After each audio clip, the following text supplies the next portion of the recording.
Chúng tôi bắt đầu ghi hình Thanh Vân Phủ vào đúng ngày mồng 8 Tết Nguyên đán năm Đinh Dậu 2017.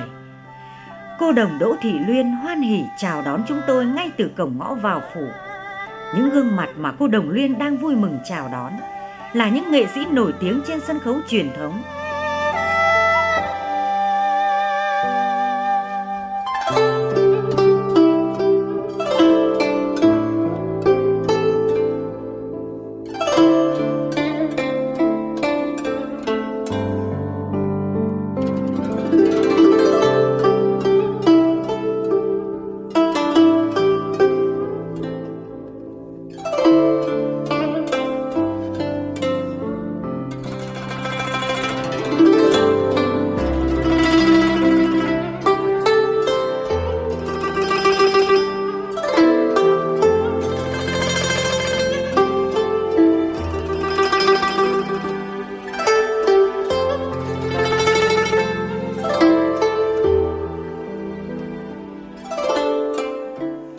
Chính họ hát văn hầu giá, phụng dựng và tái hiện các giá trầu trên sân khấu chuyên nghiệp đã từ nhiều năm nay. Khán giả yêu thích nghệ thuật truyền thống hẳn đã quá quen với những gương mặt và những giọng hát trời phú này. Cho đến nay thì tôi nghĩ rằng là ngoài cái mà thế giới tôn vinh cái thực hành nghi lễ tam phủ này thì tam tòa tứ phủ, tam tòa tứ phủ đó là cái mà thật sự là cho đến bây giờ thì chúng ta cũng rất là thật sự là cũng tạ ơn mẫu, cảm ơn là từ cái tâm tín ngưỡng này mà đã có một cái di sản để cho nhân loại biết cái dân tộc Việt Nam chúng ta. Bởi vì không phải ai đến đấy thưởng thức mà người ta có cái tâm linh muốn hướng nữa, muốn hướng đến mà người ta có thể hiểu biết một cách đấy. Và đến thế kỷ 16 thì mẹ lại phải hiện ra một lần nữa để che chở cái đức tin, cái lòng tin vào cuộc sống cho con người Việt. Đó là Đức Thánh Mẫu Liễu Hạnh.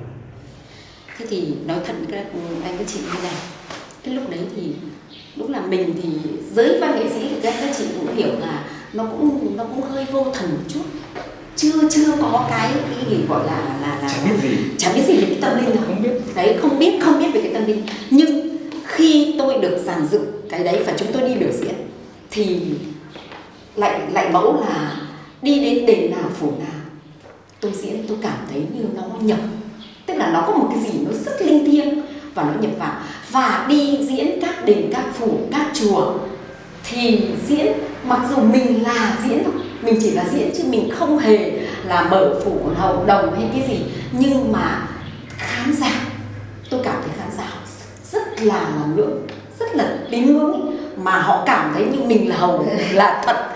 Mà các đức cụ 98, 90 tuổi cứ chắp tay lại cô sinh con, tôi cảm thấy rất là xúc động ấy. Lúc bấy giờ tình cảm mà tôi cảm thấy nó rất linh, cảm thấy mình cũng cảm thấy cái tâm linh của mình nó có một cái gì đấy nó rất linh thiêng. Nói chung là em thì không biết nói nhiều, nhưng mà em chỉ cảm nhận được thấy như thế, và đúng là có các ngài linh thiêng thật. Tôi không phải là người nghiên cứu về cái này, nhưng mà tôi nghĩ rằng hầu những người Việt Nam đều chạm vào nó trong một góc độ nào đó, trong một khía cạnh nào đó. Có những người rành rõ, có người hiểu nó tương đối thấu đáo, nhưng cũng có đa số những người mà hiểu nó như sự thiêng liêng, sự linh thiêng, nhưng cũng chưa hiểu cặn kẽ hết. Nhưng không ít những người đã hiểu sai nó. Nhưng mà dù sao cái tin mà UNESCO đã công nhận cái thờ Đạo Mẫu, thờ Tam Phủ của Việt Nam trở thành một trong những đại diện những di sản văn hóa thế giới, thì tôi cho là một tin rất lớn, tin rất mừng. Ở điều đó, lâu nay chúng ta vẫn có những người, ngay cả những người, tôi có thể nói những người quản lý văn hóa ở một cấp nào đó, vẫn chưa thấu hiểu hết cái giá trị vô cùng lớn lao của việc thờ Đạo Mẫu. Cả chủ lẫn khách, cho dù đây là lần gặp nhau đầu tiên trong đời, nhưng tín ngưỡng đã xóa nhòa đi cái ranh giới thường thấy trong đời sống xã giao thường nhật. Họ thân thiện và trao nhau những tình cảm chân thành nồng ấm. Tất cả đã vỡ òa trong những tiếng cười rạng rỡ, khiến không gian Thanh Vân Phủ ngập tràn tiếng nói, tiếng cười. Rõ khác lạ giữa chốn linh thiêng thường thấy, bởi họ, những người có tín ngưỡng, nhất là nghi thức thờ cúng Tam Phủ, Thánh Mẫu. Họ như những người con ưu tú, xa nhà lâu ngày nay trở về bên nguồn cội. Đức tin ở trong họ là không gì thay thế hay lay chuyển.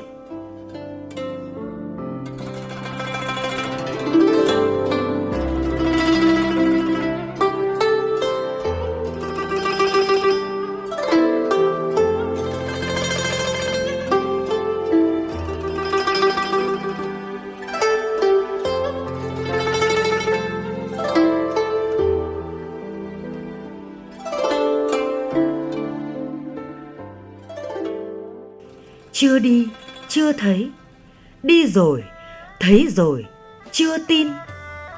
Đó không phải là ta đã đi, đã thấy. Bản tính con người đam mê khám phá, ví như khám phá không gian trời tròn đất vuông ta đang sống. Ấy vậy mà những điều ngay trong cuộc sống thường nhật quanh ta, những điều mà tổ tiên ông cha ta để lại từ ngàn xưa, những điều mà nhân loại phải trân trọng, phải kính nể mà vinh danh, chẳng lẽ lại là điều ta không muốn thấy?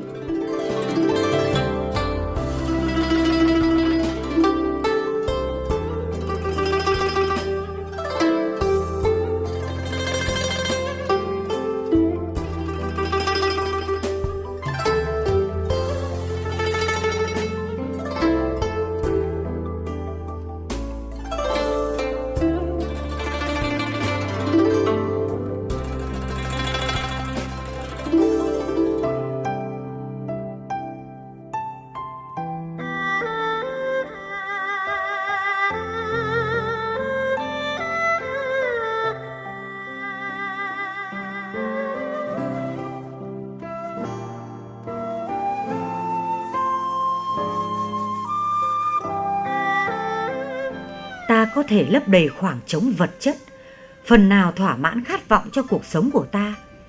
Tuy khó, nhưng không phải là quá khó để lấp đầy khoảng trống tâm linh, hay chỉ là thỏa mãn đôi chút ít ỏi cái điều mà người đời thường nhắc tới ấy. Sao mà khó đến vậy?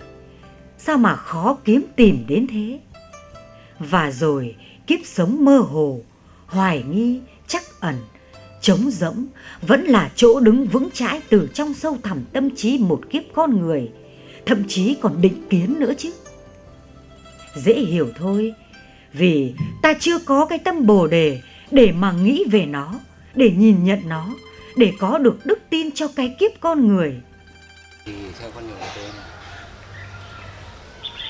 chưa chắc anh xin, đấy, anh dâng, nhiều lúc là anh không được hưởng, con cháu chắc anh. Đấy, cái phúc, cái lộc nó sau này, chứ chưa đòi, không nên đòi hỏi ngay bây giờ. Tất nhất là bây giờ nói về tâm linh thì không giấu được cái gì cả. Đấy. Cái tâm anh có tốt không là biết hết, người ta biết hết. Tại vì cái nhìn đầu tiên là vào cái mục đích. Tôi thấy đi cái lễ chùa hoặc lễ đền ấy, nhiều người ta có cầu cái nọ cầu cái kia, nhiều lúc là cầu để cho cái thằng tiêu diệt cái thằng này, nhưng thực tế anh cái tâm anh cũng đã thấy tâm của anh đã không tốt rồi, mà anh đi cầu cái để tiêu diệt người khác, thì đấy là một cái điều mà nó ngược với cái lễ giáo của mình. Đời thần thánh cũng không bao giờ cho phép những cái điều ấy. Cho nên là những cái người mà có cái suy nghĩ như thế thì tôi nghĩ là rồi cũng nhân quả đấy, rồi cũng sẽ bị có nhiều cái trước đây người ta gọi là cái nghiệp chướng đấy.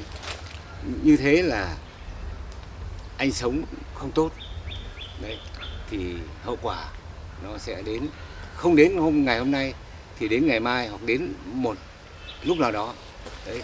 Do đó mà tốt nhất là anh phải sống đúng cái tâm của mình, sống thiện.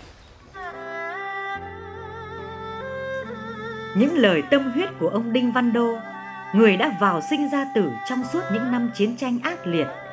Đồng đội là những người mất, kẻ còn thì thương tích đầy mình, và những chia sẻ tâm huyết từ giới văn sĩ trí thức liệu có giúp cho những ai đó ngộ thêm ra được điều gì? Sẽ là niềm vui lớn cho chúng tôi, những người tham gia thực hiện phim phóng sự này. Cũng giống như đạo mẫu thông qua nghi lễ thờ cúng Tam Phủ của người Việt, nhiều học giả trong và ngoài nước đều có chung một luận điểm thống nhất, đó là tư duy cảm nhận. Duy cảm chỉ có thể có ở người Việt. Cái triết lý trời tròn đất vuông đã chứng minh một phần trong tư duy cảm nhận. Và cũng chính vì tư duy cảm nhận là cơ sở, là nền tảng để người Việt có được đức tin. Và nhờ vào đức tin mà người Việt đã không ngừng vươn lên phía trước, không ngừng phát triển.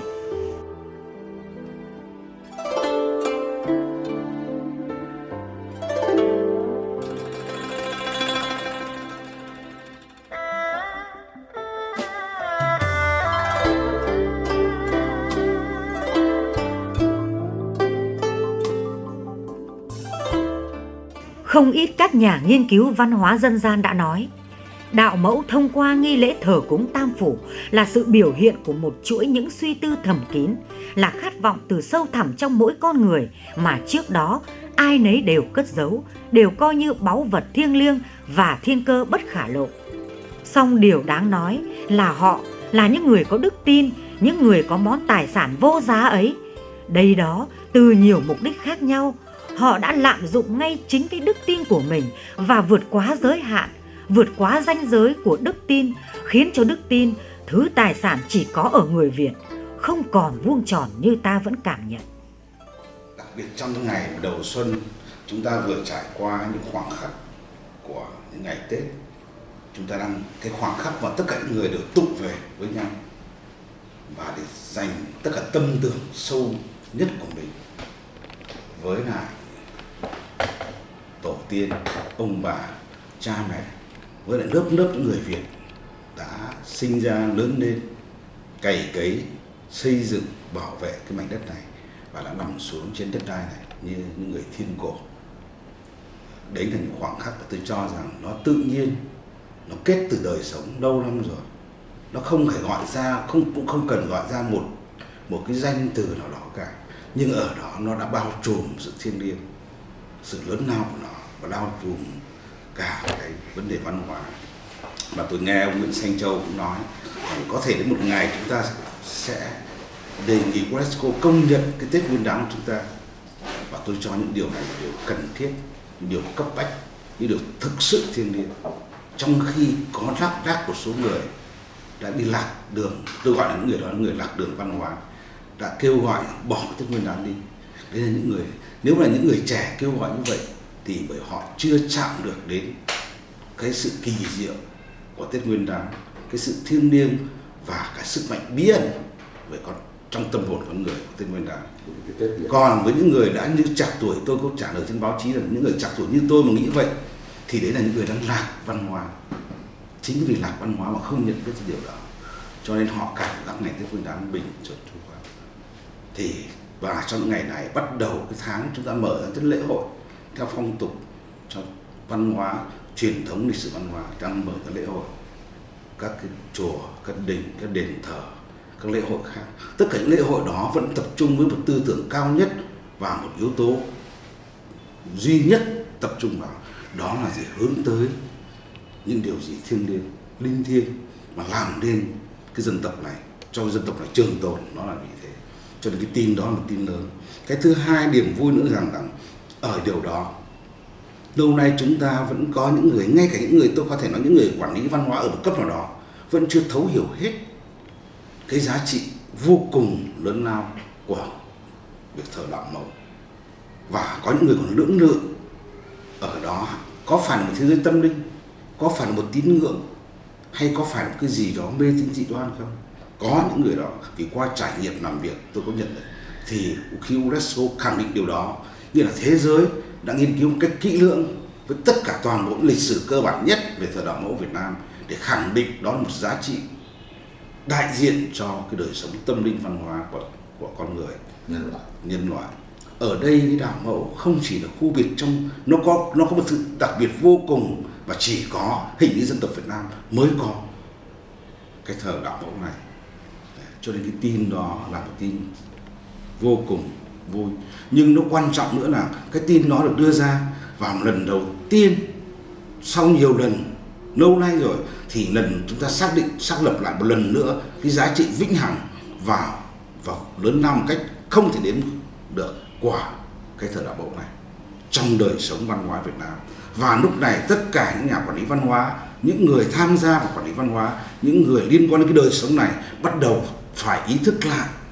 Và tôi nghĩ rằng ở đây bắt đầu chúng ta phải có một chiến dịch tuyên truyền như một chiến lược lớn để cho những người Việt Nam, kể từ những người quản lý văn hóa, những người quản lý kinh tế, quản lý xã hội, cho đến người dân bình thường nhất phải thấu hiểu được đấy là cái gì và tại sao ở đó lại trở ngại thế giới ở một cái cơ quan tổ chức lớn cao nhất của thế giới về văn hóa lại có thể là thừa nhận mà không, theo như báo chí nói, không phải tranh luận bất kỳ một tiếng nào hết, đưa ra hồ sơ, đưa ra cái sự chuẩn bị hồ sơ là đương nhiên là chắc là kỹ lưỡng, nhưng bởi vì cái kỳ vĩ và cái lạ lùng, cái lớn lao trong cái đạo mẫu của người Việt này, nó đã thuyết phục tất cả và nó làm cho tất cả trái tim của những người, tôi nghĩ rằng những người liên quan đến việc xét này đều rung cảm, đều cảm nhận thấy, mặc dù họ sống ở trong một nền văn hóa khác.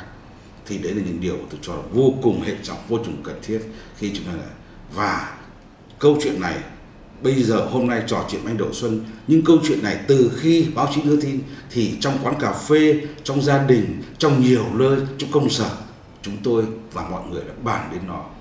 Và ở đó bắt đầu không chỉ chúng ta mừng vì một di sản của chúng ta được thừa nhận, được là một trong những di sản đại diện cho văn hóa hay cho đời sống tâm linh của nhân loại, mà chúng ta nhận thấy rằng chúng ta có một di sản vô cùng quý báu và lớn lao mà không cẩn thận đôi khi chúng ta đã lãng quên hay chúng ta không hiểu hết. Và tôi cho rằng cái tin này, cái quyết định của UNESCO này, sự nỗ lực của những người làm để cho UNESCO công nhận này và tất cả những người khác trong nỗ lực tuyên truyền cái này, tôi nghĩ là đóng góp một phần vô cùng lớn. Và ở đây nó đã báo hiệu một sự thay đổi lớn, thay đổi nền tảng trong cái văn hóa nhận thức của con người. Và điều đó nếu không có văn hóa là mặt đất, còn mọi thứ khác là để chúng ta bước đi. Nếu không có văn hóa, người làng chùa chúng tôi nói một câu rất đơn giản: không có ăn thì không thể bước đi, và không có chữ thì không nhìn thấy đường. Mà không nhìn thấy chữ ở đây là văn hóa, mà không nhìn thấy đường thì chúng ta không bao giờ đi thoát khỏi bóng tối hay những điều tệ hại, xấu xa hay là kìm hãm khác cả.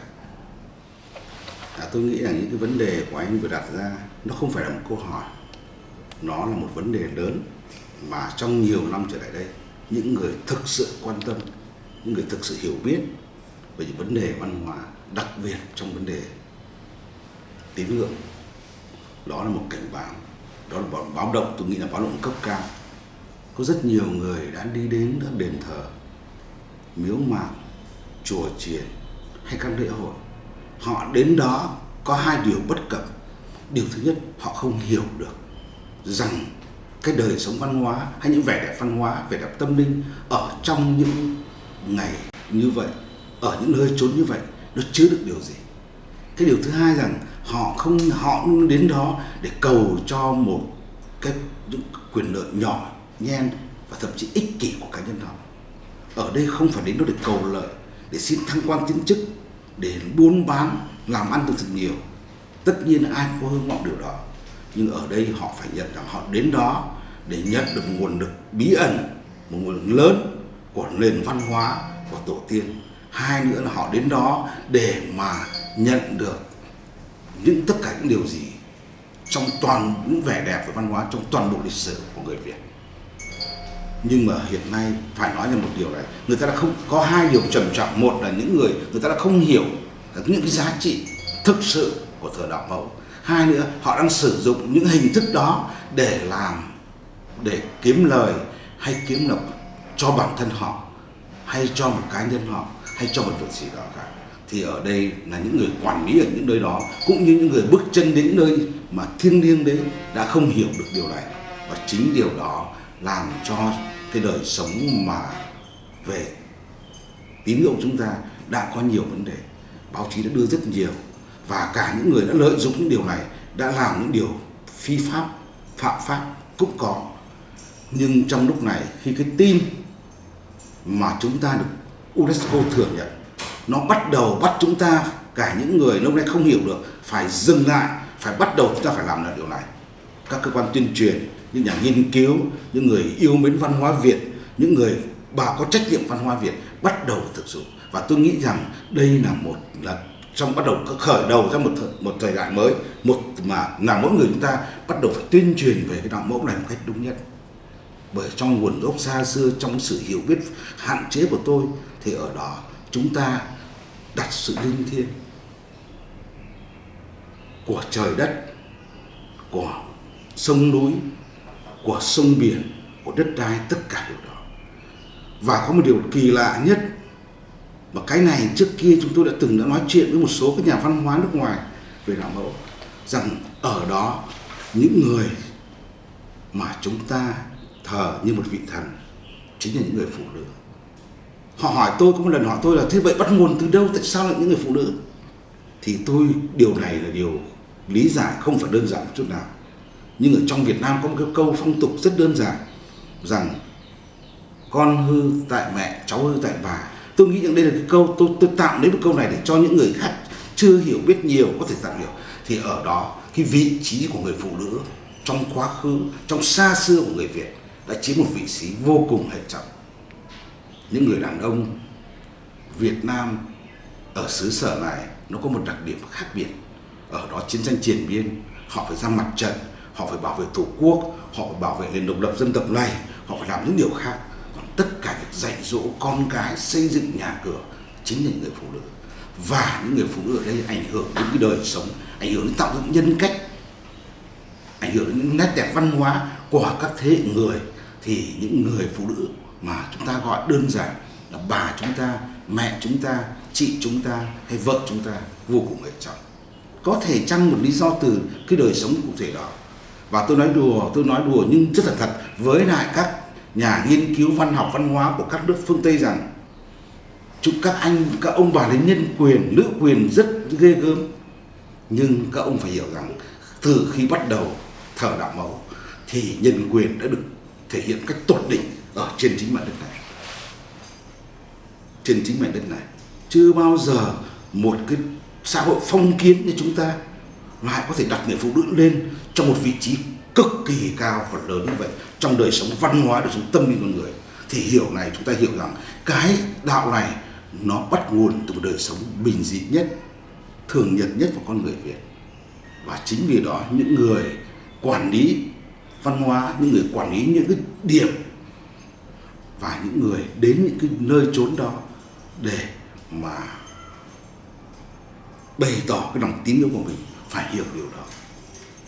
Chính cái công nhận của UNESCO sẽ cho chúng ta có một khởi sách mới hơn nữa, tôi nghĩ rằng vậy, để mà chúng ta làm cho tất cả những cái mà về mặt trái, mặt xấu, sự không hiểu biết của con người hay thậm chí là những người quản lý ở một vài cấp nào đó phải hiểu rõ lại hơn đạo mẫu, và từ đó đẩy nó đến như một nền tảng căn bản nhất của đời sống văn hóa Việt, mà của tâm linh Việt, của tín ngưỡng Việt.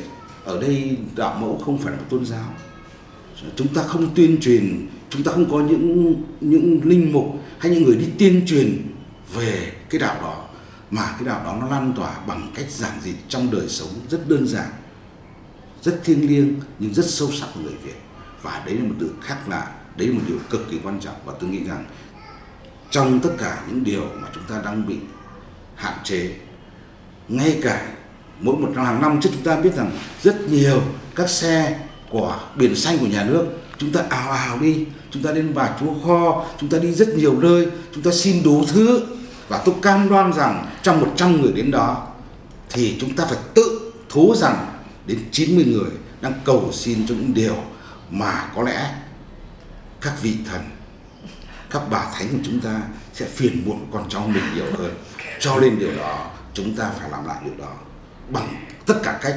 Có những việc đào tạo, làm cho những người quản lý hiểu hơn, làm cho người dân hiểu hơn. Và cái hệ thống tuyên truyền chúng ta phải tuyên truyền một cách tăng cường lên và đa dạng hơn để cho người dân có thể hiểu điều đó. Làm sao để điều đó trở thành một vũ khí mà không có vũ khí nào kỳ diệu hơn chính là văn hóa.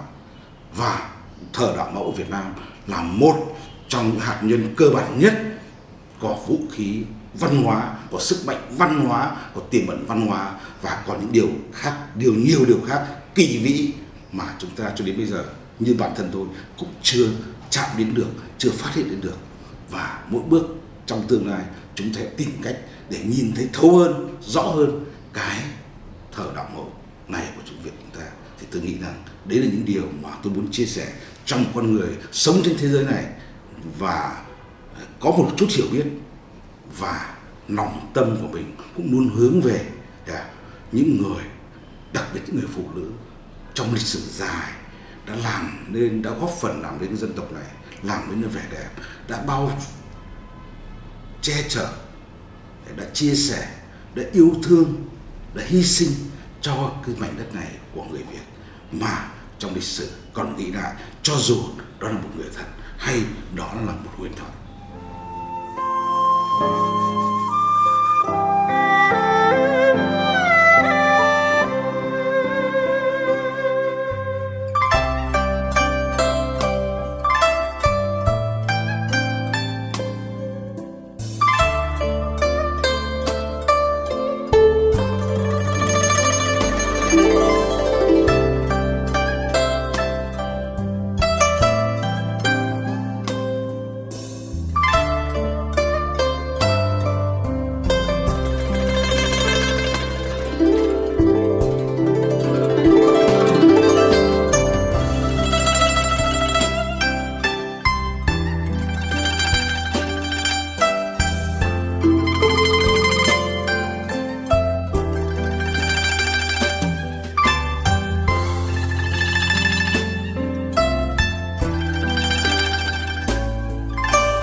Và cũng xin hỏi, có hay không trong thực tế xã hội chúng ta, khi người chồng muốn được thăng quan tiến chức, vợ lập tức đi đến các đền phủ kính cẩn dâng lễ, hẳn là mâm lễ vật hơn người, chỉ với lời cầu nguyện là đức lang quân của gia chủ muốn thánh mẫu ban cho được thăng quan tiến chức? Có hay không khi các bậc phụ huynh tâm thành cầu xin thánh mẫu ban cho con em họ thi cử được đỗ đạt? Có hay không khi các cô gái tâm thành dâng lễ, kê đầu cầu xin thánh mẫu ban cho được gặp quý nhân là người giàu sang phú quý, lại hết lòng thương yêu chiều chuộng để lấy làm chồng? Vân vân và vân vân. Xong tất cả, ta cứ tạm xếp họ vào hàng ngũ những người ít nhiều đều đã và đang có trong mình một đức tin. Nhưng đức tin đó đã bị chính họ lạm dụng. Chính họ đã bóp méo thứ tài sản vô giá trong tinh thần của họ. Họ sử dụng đức tin, tín ngưỡng như một thứ công cụ hữu hiệu, làm thỏa mãn mọi ham muốn, mọi khát vọng của bản năng con người.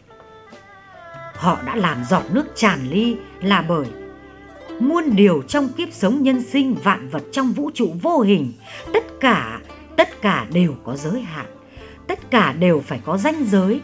Và khi ta cuồng vọng, vượt quá ngưỡng, bước qua ranh giới mong manh vô hình nào đó, sự cảm nhận của ta đâu còn vuông tròn được nữa. Thánh mẫu chứng và thánh mẫu vui sao được? Chí ít thì cũng là tiếng thở dài não lòng của các vị đồng thầy trong cái kiếp nhân sinh nhỏ nhen, hèn kém và trục lợi ngay cả với thánh mẫu mà chính ta phụng thờ. Thật tình cờ trong một buổi chiều cuối đông năm cùng, chúng tôi được nghe cô Đồng Luyên trò chuyện thân tình ngay trong thanh vân phủ của cô. Biết bao chuyện đời, chuyện tâm linh, chuyện về nghi lễ thờ cúng tam phủ.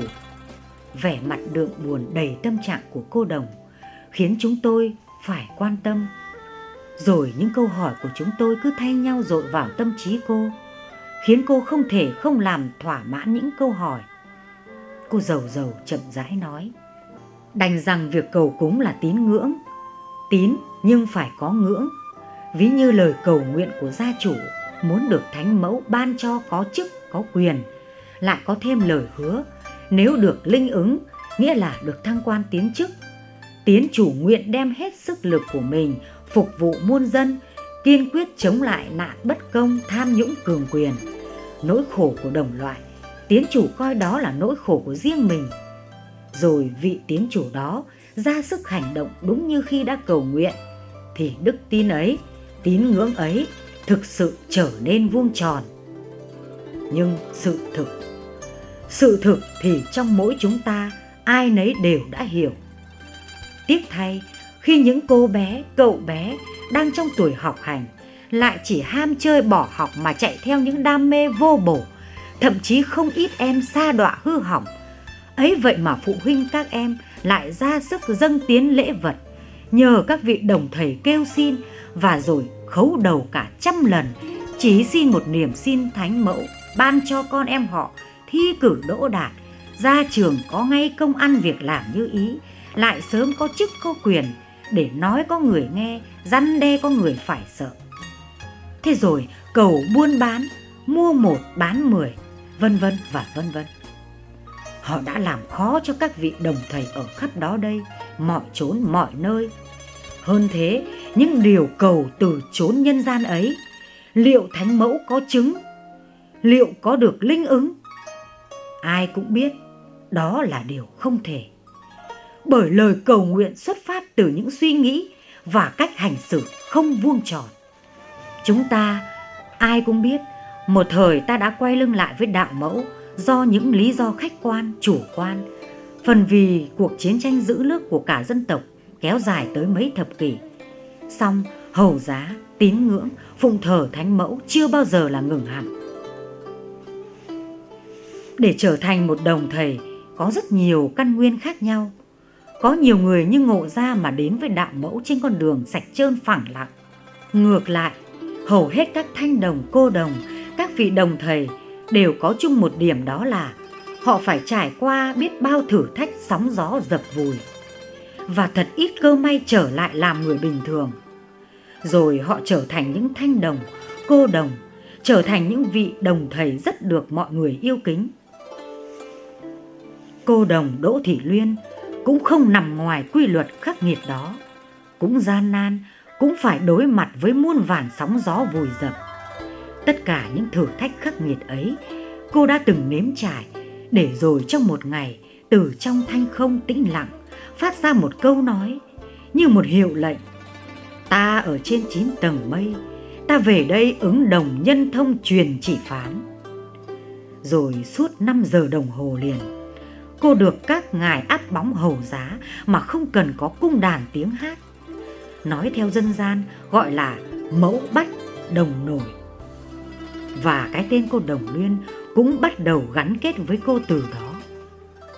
Và rồi một cuộc thay đổi toàn bộ cuộc đời cô, khiến ngay cả những người thân trong gia đình cho đến bà con chòm xóm quanh khu vực cô sống cũng đều ngạc nhiên và sửng sốt. Bởi sự tu tập, tu tâm, tu tính của cô đã khiến cô trở nên khác lạ hoàn toàn. Cô giận tất cả những ai mượn bóng thánh mẫu để trục lợi, mượn bóng thánh mẫu để toan tính, để giải tỏa mọi khúc mắc, thậm chí là ấm ức với người trần. Chính tâm tu thân, cái tâm phải đoan chính, phải quang minh chính đại, cái thân phải tu tập, không chính tâm tu thân sao xứng để làm đồng thầy. Cô luôn nói vậy với bất kỳ ai, nhất là với các con nhang đệ tử của cô. Dẫu biết trung ngôn là nghịch nhĩ, song cô mong muốn các con nhang đệ tử của cô đã theo hầu thì chớ có tạo nghiệp. Thánh mẫu có thể ban phát được thì thánh mẫu cũng có thể ban phạt. Và phương châm đồng khôn bóng ngoan, đồng sang bóng lịch sự luôn được cô coi trọng và thực thi. Cô phê phán các con nhang, khi đã có lời kêu tiếng cầu rồi thì phải tự mình tu tâm tu tính, không phải cứ có chút lễ mọn dâng lên bảo lễ mẫu rồi là phó thác cho đồng thầy và ngồi chờ để thánh mẫu ban cho được linh ứng như cầu nguyện. Nhất là khi làm ăn thuận hòa, thắng lợi thì ca ngợi thánh mẫu, coi đồng thầy chẳng kém gì thánh mẫu. Lúc thua thiệt thì không còn thánh mẫu nữa, và đồng thầy thì coi chẳng ra gì. Ấy là tạo nghiệp. Nghiệp ấy từ đâu ra? Mọi người trong chúng tôi ai nấy đều đã hiểu. Chúng tôi thật sự đồng cảm và chia sẻ với tất cả các vị đồng thầy. Nhân gian đã và đang làm khó cho các vị, luôn làm khó cho các vị. Cái tham sân si cứ thúc giục con người sẵn sàng bước qua cái ranh giới mong manh của đức tin, của tín ngưỡng, khiến ngay các bậc đồng thầy cũng phải trao đảo và phải hết sức tỉnh táo mới giữ được cốt cách, giữ được tâm tính vuông tròn trong con người mỗi vị đồng thầy. Tệ hại hơn cả là những lời nguyện cầu xuất phát từ lòng ham muốn tột độ. Từ cái tham, sân si ấy không thể linh ứng, họ quay lưng lại với đạo mẫu. Họ phỉ báng không tiếc lời, họ bóp méo đức tin, họ làm cho đức tin trở nên méo mó, xộc xệch trong tâm trí họ. Cái tín ngưỡng mà tổ tiên ông cha để lại mất dần đi trong con người họ. Và thật là bi kịch khi đức tin trong ta, trong cuộc đời này không còn nữa. Một điều cũng tệ hại không kém, đó là người có đức tin, tin quá ngưỡng, tin tới mức bỏ qua mọi giới hạn của kiếp con người. Cái ranh giới thực và ảo, giữa đức tin và lạm dụng đức tin, giữa tín ngưỡng và mê tín dị đoan, thật mong manh, nhỏ bé và yếu ớt làm sao. Trong khi kiếp nhân gian, những mưu toan trục lợi, sự ham muốn quyền lực, toan tính vật chất có nhiều như nước Đông Hải. Quyền uy tựa núi Thái Sơn, tạm gói bằng hai chữ thói đời. Chí ít thì cũng không phải xuất phát từ cái tâm Bồ Đề, mà hoàn toàn không phải tập tính hay tư duy vuông tròn của người Việt.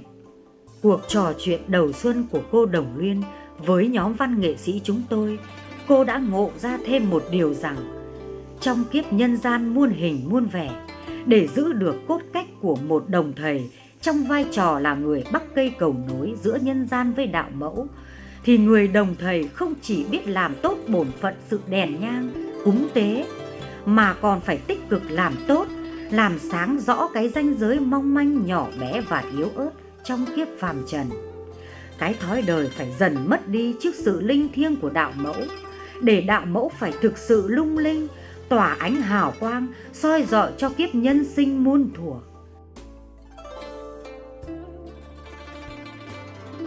Vốn xuất thân từ một vùng quê lúa nước Thái Bình, một trong những cái nôi của nền văn minh lúa nước của người Việt, Thái Bình còn là nơi phát tiết của nhiều nghi lễ thờ cúng đặc trưng, mang dấu ấn đậm nét về tín ngưỡng của cư dân đồng bằng.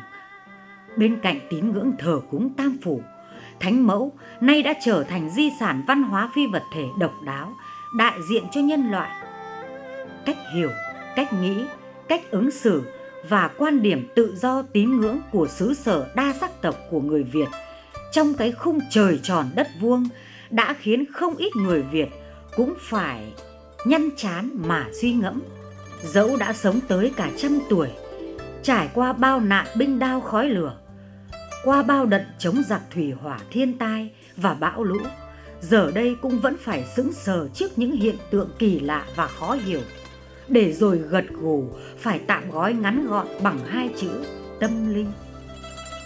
Thậm chí có không ít người phải sửng sốt mà thốt lên: cả cuộc đời tôi đã đi, đã đến, đã chứng kiến bao điều kỳ lạ trong nhân gian muôn vàn phức tạp này. Nay đã ở tuổi gần đất xa trời, ấy vậy mà tôi vẫn luôn phải sống trong tâm trạng mơ hồ, hoài nghi, khó hiểu, thậm chí còn chẳng hiểu gì cả. Những điều giờ đây mắt thấy tai nghe khiến tôi không thể cứ phát ngôn hàm hồ trơn tuột như trong suốt 2/3 cuộc đời đã qua của tôi. Tôi luôn vậy, luôn như thế. Tôi muốn bắt đầu lại hành trình khám phá và suy ngẫm, mà trải nghiệm. Nhưng thật đáng tiếc là tôi đã ở cái tuổi mà hai chữ vuông tròn cứ hiển hiện ra trước mắt. Rồi những thân phận đàn bà, phụ nữ đáng thương, những giọt nước mắt buồn cứ chảy dài theo năm tháng. Cô sẵn sàng dang rộng đôi cánh tay ra nâng đỡ những thân phận, những tâm hồn ủ dột. Bởi cô Đồng Luyên cũng đã từng phải nếm trải mọi nỗi niềm cay đắng và chuyên chuyên của người phụ nữ. Giờ là lúc cô đã có đủ hội tụ mọi khía cạnh của cuộc sống, đặc biệt là trong đời sống tâm linh. Cô sẵn lòng lao vào, khi thì với tư cách là người đốt đuốc dẫn đường, khi thì trong vai trò bắc cầu không mệt mỏi để những thân phận đáng thương đến được với thánh mẫu, khi thì tích cực tham gia trong việc hóa giải căn bệnh mà Đông Tây y đều không thể hóa giải, ví như căn bệnh tham sân si trong kiếp con người. Thói đời vẫn vậy, khi thứ gì đó quý giá, không hiểu duyên cớ nào khiến nó hiện hữu trong tay họ, ví như quyền lực, tiền bạc chẳng hạn. Có điều nó chưa bao giờ thuộc về họ, nay bỗng tuột khỏi tay họ. Họ van nài thánh mẫu ban cho họ được nhận lại, và như một chân lý, nó là của họ. Rồi họ mặc cả với thánh mẫu như một sự ăn chia sòng phẳng giữa chốn đời thường. Họ mang những giấc mơ màu hồng đặt bên trên mâm lễ vật mà cầu xin thánh mẫu. Nhân gian luôn cứ làm khó, ngày càng chất chồng những điều vô cùng khó. Cho dù mẫu là mẫu nghi thiên hạ, cũng chẳng thể thanh thản, chẳng thể hoan hỉ khi những ước nguyện từ chốn nhân gian cứ luôn vượt quá giới hạn của phép nguyện cầu. Thôi thì muôn nẻo đường trần, song con đường đi của cô Đồng Luyên là con đường mẫu đã chỉ, mà cô thì số phận cũng đã định. Cô nói vậy với tất cả các vị khách trước khi chia tay, kiên quyết không nghiêng ngả, mặc cho cái thói đời níu kéo. Cô không vượt qua cái ranh giới mong manh giữa đời thường và tín ngưỡng. Bằng cái tâm của mình, cô đã đi, vẫn đi và sẽ tiếp tục bước đi trên con đường cho dù không mấy bình yên, phẳng lặng. Đích đến của cô và hạnh phúc của cuộc đời cô là phụng sự thánh mẫu, là nối liền đôi bờ khoảng cách giữa nhân gian với đạo mẫu, để cuộc đời này những con người có đức tin chân chính vơi đi những nhọc nhằn, chuân chuyên mà toàn tâm đến với đạo mẫu mà hoan hỉ trong tâm thế Bồ Đề. Đó còn là những tâm tư gửi gắm của nhóm văn nghệ sĩ sân khấu chúng tôi trong những ngày rộ sắc xuân này.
Thánh mẫu chứng minh bài